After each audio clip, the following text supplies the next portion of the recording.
Selamat pagi, salam sejahtera untuk kita semua. Perkenalkan, saya Angela Wulandari Burkaban, dan pada kesempatan ini saya bertindak sebagai host dalam diskusi akademik kelompok kami. Pada forum ilmiah ini, kami akan mempresentasikan hasil kajian hukum dengan judul Analisis Yuridis Kewenangan Otoritas Jasa Keuangan dalam Pengelolaan Aset Digital pada Kegiatan Perusahaan Modal Ventura. Kajian ini menjadi sangat penting karena kita sedang menghadapi transformasi besar dalam sistem keuangan, di mana teknologi digital mulai memasuki ruang-ruang hukum yang sebelumnya bersifat konvensional. Sebelum kita memulai pembahasan, izinkan saya memperkenalkan anggota kelompok kami. Amelia Rahmawati, saya sendiri Angela Wulandari Brukaban, Lalah Nurjanah, Muhammad Agan Rama Ramdhani, dan Novia Hairunisa. Baik, kita mulai dari landasan permasalahan. Perkembangan ekonomi digital saat ini tidak lagi dapat dipandang sebagai fenomena biasa, melainkan telah menjadi perubahan struktural dalam sistem keuangan nasional. Munculnya aset digital seperti kripto telah menggeser cara pandang terhadap instrumen keuangan. Di sisi lain, perusahaan modal ventura hadir sebagai motor pembiayaan bagi startup dan UMKM. Namun, ketika keduanya bertemu dalam satu ruang aktivitas ekonomi, maka lahirlah persoalan hukum yang tidak sederhana. Terdapat tiga isu fundamental yang kami identifikasi. Pertama, belum adanya pengaturan yang secara eksplisit dan spesifik mengatur penggunaan aset digital dalam kegiatan modal ventura. Kedua, adanya potensi tumpang tindih kewenangan antar lembaga pengawas, yaitu OJK, Bapepti, dan Bank Indonesia. Ketiga, terjadinya pergeseran status hukum aset digital dari sekedar komoditas menjadi bagian dari sistem keuangan. Kondisi ini pada akhirnya menciptakan ruang kosong dalam hukum yang berpotensi menimbulkan ketidakpastian dalam praktik. Baik, untuk memperdalam analisis ini, kita perlu untuk memahami terlebih dahulu bagaimana posisi otoritas jasa keuangan dalam sistem hukum keuangan Indonesia. Untuk itu, saya persilahkan Muhammad Agan untuk memaparkan.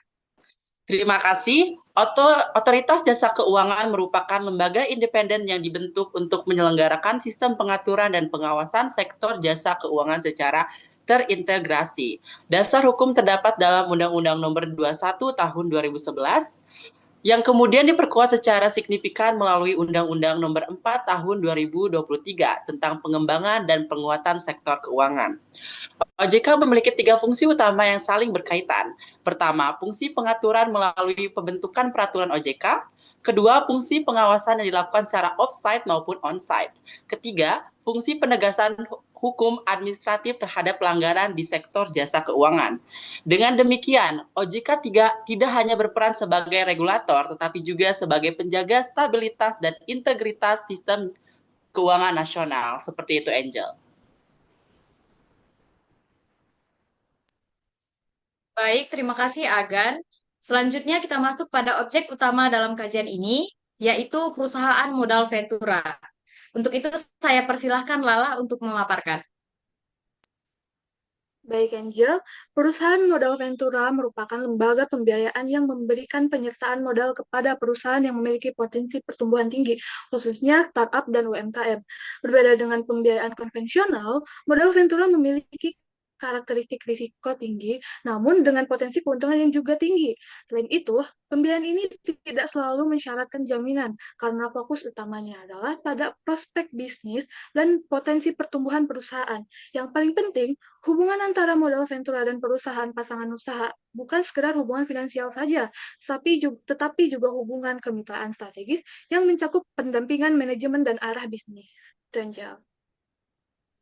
Baik, setelah memahami konsep tersebut, kita masuk pada perubahan besar dalam lanskap hukum aset digital. Saya persilahkan Novia. Baik, terima kasih kepada Angel. Seperti yang kita tahu, pada awalnya aset digital seperti kripto diberlakukan sebagai komoditas dan berada dalam pengawasan Bapepti.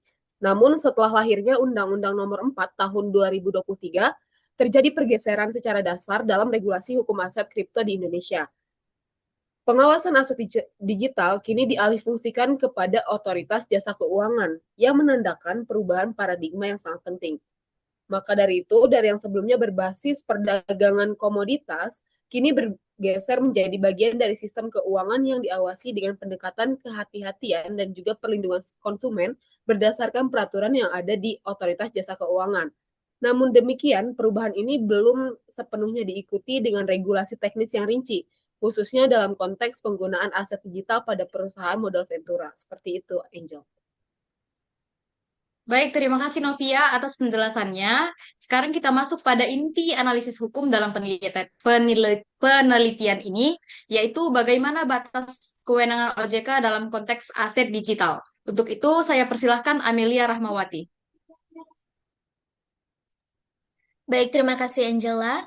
Batas kewenangan Otoritas Jasa Keuangan dalam pengawasan aset digital pada perusahaan modal ventura pada dasarnya tidak bersifat absolut, melainkan bersifat kontekstual dan sangat bergantung pada fungsi dari aset digital itu sendiri. Kemudian dalam kondisi tertentu, ketika aset digital digunakan sebagai instrumen investasi dalam sektor jasa keuangan, maka pengawasannya berada dalam kewenangan OJK. Namun, ketika aset digital tersebut diposisikan sebagai komoditas yang diperdagangkan, maka pengawasannya berada di bawah Bapepti. Sementara itu, apabila aset digital digunakan sebagai alat pembayaran dalam sistem transaksi, maka kewenangan berada pada Bank Indonesia. Dengan demikian, satu objek yang sama, namun tidak berada dalam satu rezim hukum yang satu gitu ya, melainkan dapat masuk ke beberapa rezim hukum yang berbeda. Nah, kondisi ini menimbulkan kompleks yang serius gitu dalam pengaturannya, karena membuka ruang tumpang tindih kewenangan sekaligus menciptakan ketidakpastian hukum dalam praktiknya. Seperti itu, Angela. Baik, setelah kita memahami batas kewenangan OJK dalam perspektif fungsi aset digital, kita juga perlu melihat bagaimana perubahan rezim pengaturan ini berdampak pada kepastian hukum secara keseluruhan. Untuk itu, saya persilahkan kembali Amelia untuk memaparkan. Baik, terima kasih Angela. Selain persoalan batas kewenangan, perubahan pengaturan aset digital juga menimbulkan dampak yang lebih luas, yaitu adanya pergeseran rezim hukum dari hukum yang sebelumnya berbasis komoditas menuju sistem keuangan yang lebih terintegrasi. Dalam kondisi sebelum perubahan regulasi tersebut, aset digital cenderung dipahami sebagai objek perdagangan sehingga pengawasannya berada pada rezim komoditas. Namun, setelah adanya penguatan regulasi sektor keuangan, terjadi pergeseran ke arah sistem pengawasan yang lebih terpusat dalam kerangka sektor jasa keuangan. Nah, perubahan ini pada dasarnya bertujuan untuk meningkatkan perlindungan dan stabilitas sistem keuangan. Namun, dalam praktiknya masih menyisakan ruang ketidakjelasan, terutama terkait pembagian kewenangan antar lembaga pengawas. Nah, akibatnya, meskipun arah regulasi sudah mulai terintegrasi, namun implementasinya masih membutuhkan kejelasan lebih lanjut agar tidak menimbulkan perbedaan interpretasi dalam pengawasan aset digital di lapangan. Seperti itu, Angela. Baik, terima kasih Amelia atas penjelasan komprehensifnya. Selanjutnya kita masuk ke mekanisme perizinan dan pelaporan. Saya persilahkan Muhammad Agan Ramaramdhani. Baik Angel, jadi perusahaan modal ventura wajib memperoleh izin dari OJK sebelum menjalankan kegiatan usahanya. Proses ini mencakup pemenuhan aspek legalitas, modal minimum, kelayakan pengurus, serta rencana bisnis yang dapat dipertanggungjawabkan. Setelah beroperasi, perusahaan juga memiliki kewajiban pelaporan secara berkala kepada OJK yang mencakup laporan keuangan, kegiatan usaha, dan manajemen resiko. Dalam konteks aset digital, kewajiban ini menjadi semakin penting karena tingginya volatilitas serta resiko teknologi yang menyertainya. Seperti itu, Angel. Berikutnya, kita akan membahas tantangan dalam implementasi pengawasan ini. Saya persilahkan Lala. Baik, mengenai tantangan utama dalam pengawasan aset digital pada modal ventura dapat dilihat dari beberapa aspek. Pertama, regulasi yang belum spesifik, tumpang tindih kewenangan antara lembaga pengawasan, perkembangan teknologi yang jauh lebih cepat dibanding perkembangan hukum, tingginya risiko keamanan cyber, dan masih rendahnya literasi digital masyarakat. Begitu. Baik, terima kasih Lala. Terakhir, kita akan masuk ke bagian solusi. Saya persilahkan Novia untuk memaparkan. Baik, terima kasih Angel.